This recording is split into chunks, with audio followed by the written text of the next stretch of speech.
치매는 커밍아웃. 우리 지역의 치매는 우리가. 치매 안심나무 TV입니다. 여러분 안녕하세요. 반갑습니다. 오늘은 제 유튜브를 보고 여러 가지 이제 질문이 몇 가지 들어왔는데 그 중에 두 가지를 좀 시리즈로 방송을 할까 합니다. 그래서 첫 번째는 뭐냐면 치매 예방 강사를 하고 싶어요. 인지재활 강사를 하고 싶어요. 저도 요양원 복지관 등등등에 가서 봉사도 하고 강의를 하고 싶은데 어디에 가서 자격증을 따면 좋을까요? 어떤 자격증이 있나요? 라는 질문이 많이 들어와서 그 이야기를 한번 하고요. 또 하나는 뭐냐면 제 가까운 지인이 어머니가 경도인지 치매를 걸리셨어요. 그래서 이제 요양원 보내기도 그렇고 그러니까 이제 집에서 어머니를 모시는데 이제 제 유튜브를 통해 가지고 이제 침 인지재활 강사를 집으로 모시고 와서 즉 제가죠 오셔서 일주일에 한 번씩 이제 1시간 정도 이제 어머니와 함께 이렇게 지내는 시간을 만들었는데 이 치매 예방 강사 즉 인지재활 강사가 와서 2번 만에 스톱을 했다고 합니다. 왜냐하면 이 강사님이 오자마자 숫자놀이, 문제집풀이, 학습지 뭐 이런 걸 막 돌리면서 약간의 스트레스를 주셨나 봐요. 그러니까 2번 만에 그냥 안 한다고 집에 들어가셔서 문을 잠가 버리니까 아이고 뭐 그분도 그 자녀분도 좀 난감하시고 어머니는 어머니대로 또 강사님은 강사님대로 그래서 여러분들이 인지재활 강사님들이 현장에 가셨을 때 제가 키워드 몇 개 이렇게 해서 함께 이야기를 좀 나눠볼까 합니다. 자 그러면 오늘은 인지재활 강사를 어떻게 공부하면 좋고 어디 가서 하면 좋은가 제 사례를 가지고 자격증 설명을 좀 해드릴 테니까 조금 이해를 하시는데 도움이 될 것 같습니다. 자 그러면 자격증이 왜 필요하냐면요. 보건소라든가 요양원 등등등에서 강사님을 모집할 때 공문에 보면 이런 글이 떠요. 과목 관련 자격증 소지자 및 경력자 이래요. 그럼 저기 여러분 보이시는지 모르겠어요. 치매 예방 레크레이션 강사를 모집을 한대요. 그래서 화요일 날 10시부터 11시 반까지 하는데 오실 때 관련 자격증을 가지고 오라는 거죠. 자, 그럼 그 관련 자격증을 어디서 공부합니까? 라는 것이 이제 저에 대한 질문이었잖아요. 자, 그래서 특히 치매 관련 자격증들은 이름이 치매 자격증이 아니라 이런 다양한 이름의 자격증이 있어요.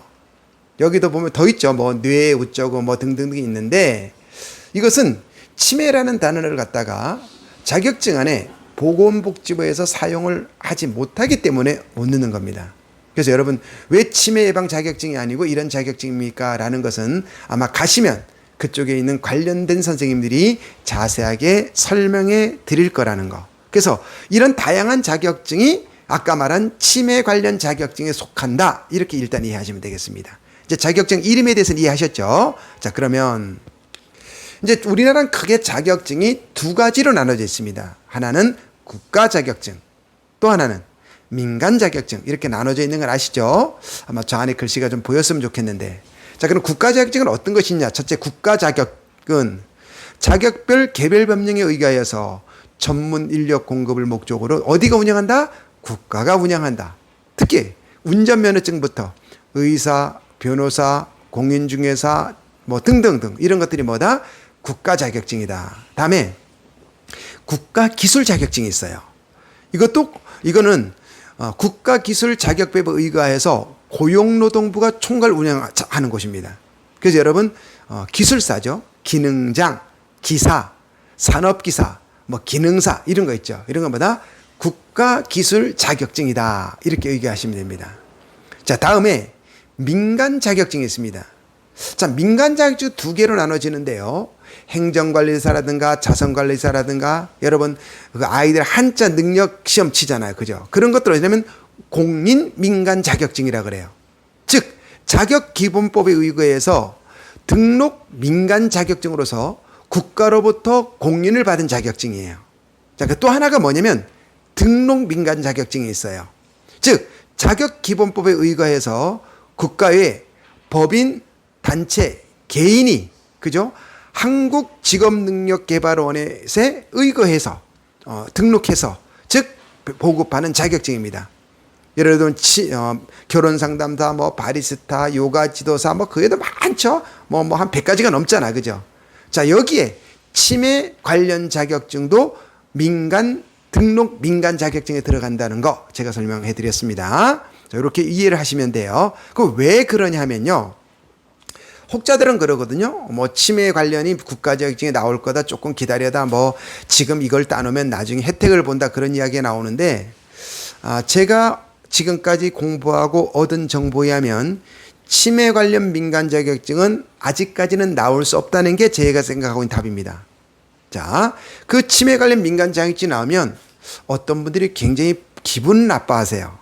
첫째는 그것 때문에 그렇고, 두 번째는 일본, 미국, 유럽 등을 봐도 그 자격증은 없어요. 그렇다면 당분간 치매 관련 자격증은 민간 자격증이 대체할 수밖에 없다. 그러니까 아마 이런 것들은 이해하시고 공부하시면 될 것 같습니다. 자, 그러면 지금 나와 있는 치매, 예를 들어 요양원, 복지관, 경로당 등등에 가서 나도 강의를 하고 싶어요.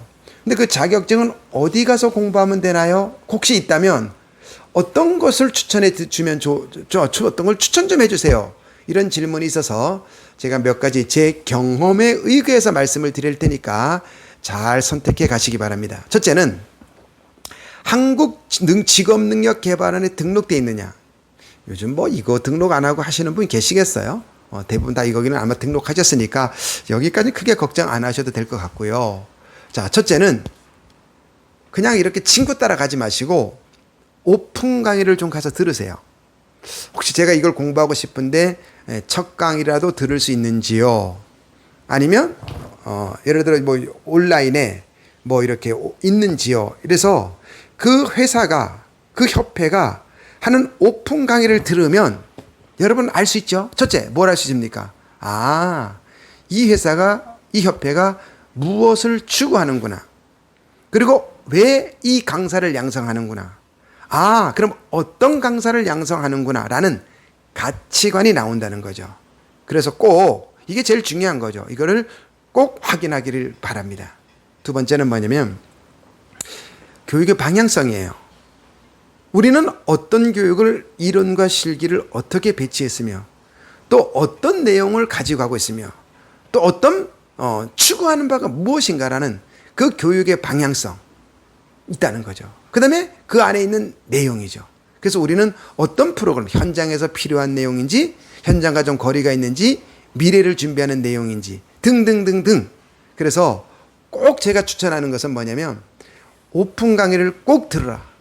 그러면 뭐다? 내가 갔다 와서 후회하지 않는다. 됐죠? 자, 귀뜸해 드렸습니다. 두 번째.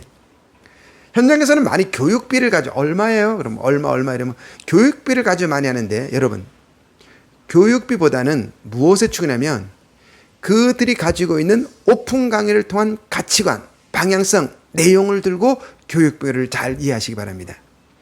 교육비를 가지고 시간에 따라서 이런 것이 아니라 이 교육비가 하루를 듣더라도 내 마음을 움직일 수 있는 곳이 있어요. 내가 왜 이것을 해야 되는지 아주 구체적인 키워드를 찝어주는 곳이 있습니다. 그러니까 교육비 흔들리지 마시고 내용을 잘 이해해라. 두 번째, 시간입니다. 보통 하루에 6시간 하는 곳도 있고요. 8시간 하는 곳도 있습니다. 자, 그래서 이 시간에 흔들리지 말 것. 중요한 건 1시간을 하더라도 그 구체적으로 잘 찍어주는 곳이 있어요. 그러니까 뭐 길고 시간 짧고 이런 것보다는 내용에 충실하라, 이해할 것. 다음에 강사 수준이요. 강사니까 뭐 좋은 대학을 나오고 뭐 전공을 하고 안 하고 이런 것도 중요하겠지만은 뭐 가능하면 전공하면 좋겠죠. 그렇지만은 경로당도 한번 안 가본 강사가 있어요. 요양원도 한번 안 가본 강사가 있고요. 현장 가서 강의 한번 안 뛴 강사도 제가 다녀보니까 여럿 있어요. 그러니까 여러분 이 강사가 어떤 강사들이 배치되어 있는지 그걸 잘 하시고요. 그 다음에 거기 나온 내용이 과연 공부를 해서 현장과 관계된 내용이지. 어떤 곳에 가면요. 정말 어르신하고 관계없는 내용을 강의하는 데도 있어요. 그래서 이런 것들을 잘 키워드를 잡아서 하시면 후회는 없다. 자, 그 다음에 자격증 여행 하시는 분이 있어요. 이거는 뭐냐, 어떤 분 가보면, 나는 뭐 무슨 자격증 문장이 뭐 10개, 20개 됐다고 막 자랑하시는 분이에요. 가보면 100개라면 99개가 민간 자격증이에요. 물론 뭐 취미생활로는 괜찮아요. 그러나 그것이 자격증 하나가 가격이 만만찮습니다. 근데 뭐 내가 넉넉하다면 관계없지만은 그런 자격증 여행은, 치매 자격증은 여행 안 하셔도 된다. 똘똘한 거 하나 공부하셔도 된다. 두 번째는, 그런데 내가 강사를 강의하는, 강사를 양성하는 강사가 되고 싶다면 아마 공부를 조금 하시는 게 좋죠. 요즘에는 이제 치매 관련 뭐 대학원도 생긴 것을 제가 알고 있으니까, 또 사이버 대학에도 그런 과가 비슷한 게 있더라고요. 그러니까 이런 거 하셔서 뭐 준비하면 더 좋겠죠. 그래서 어떤 곳에 가면 이런 것이 있어요. 처음에 갈 때 아주 저렴한 자격증비라는 것으로 오시게 해요. 저도 갔었는데 끝나고 나서 땡땡 자격증을 유입하시면 여기서는 뭐 이번 한 번만 뭐 이러면서 뭐 땡땡 만 원에 드리겠습니다 그래요. 근데 옆에 사람이 막 이렇게 한 장, 두 장 사면 괜히 내가 안 사면 뭔가 손해 보는 느낌? 그런 느낌으로 또 이렇게 하는 곳이 없었으면 좋겠는데, 아직도 있다면 그런 건 하지 마세요. 제가 몇 년 전 공부할 때는 제법 있었어요. 그러니까 이제는 여러분들도 그런 거는 의미 없다는 거. 그다음에 이제 이걸 적어도 인지재활은 공부하고 오시면 보통 우리가 한 3주 지나면 잊어버려요. 그러니까 첫째는 그것을 강의 나가고 싶은 분들은 여러분 동기라든가 이렇게 좀 좋은 멤버들을 만들어서 스터디를 하시면 좋고요. 두 번째는 유튜브가 너무 좋은 선생님들이 강의가 너무 많아요. 내가 오늘 예를 들어 게임 하고 싶다. 그럼 유튜브에다 인지재활 게임 치면 나와요. 뭐 운동도 나오고 많이 나오니까 유튜브 선생님들을 잘 활용하시면 시간 조절되고 경제적 절약되잖아요. 그죠? 그리고 내가 무엇인가 가르치고 선생님이 되려면 일정한 어떤 시간에 투자가 필요해요. 저도 처음 공부할 때 지금도 기억나는데, 그때는 경로당 강의가 없었거든요. 제가 전라도 경상도까지 3시간, 4시간 가서 그 하는 거 1시간 보고 오고 이랬었거든요. 뭐 요즘은 이렇게 주변에 보면은 참관할 기회도 많이 있으니까 그걸 잘 활용하시면 어떨까 싶습니다. 여러분, 인지재활, 치매 예방 시작도 안 했습니다. 열심히 공부하셔서 자격증 따셔서 모두가 명강사가 되시기를 바랍니다. 치매는 커밍아웃.